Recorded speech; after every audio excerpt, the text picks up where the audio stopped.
All right, so this is just a modification of the old greatest stretch alive that everyone always talks about, which is our stretch where we have this extension, this leg is to the side, and we're working through our rotational capacities of that hip. But what we're going to do instead is we're going to use the bench, one, because a lot of people actually struggle to get into that body position without letting their foot lift off the ground, and we want to make sure the foot stays in contact with the ground. When we do mobility drills, we want it to mimic what it would look like if we were on the ground performing in a sport.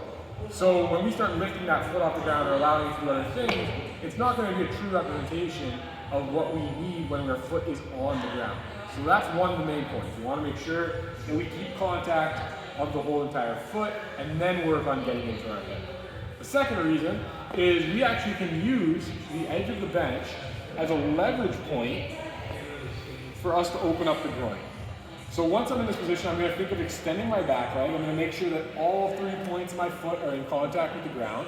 When I lift my back leg, I'll probably get a nice stretch of my right hip flexor, but I should also be feeling a stretch of this left groin.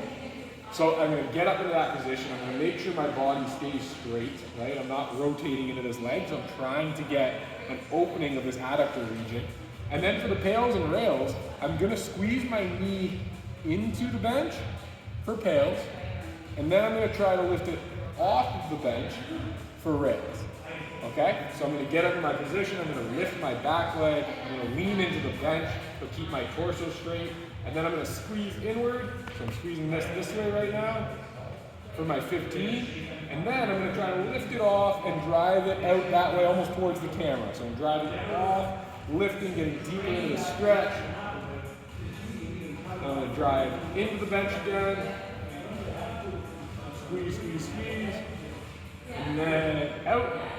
Really try to get expansion and rotation while I keep my back leg fully extended. And I'm just going to work back and forth on that, and then I'm going to work both hips. If you find that this is relatively easy for you, you can try to find an object that might be slightly smaller than this, so maybe a box of some sort, or you can elevate the back leg. So what I mean by that is you could put a roller under here, a box under here, something that makes you get to even further extension of that back leg, which will put even more of a stretch on this front leg into external rotation.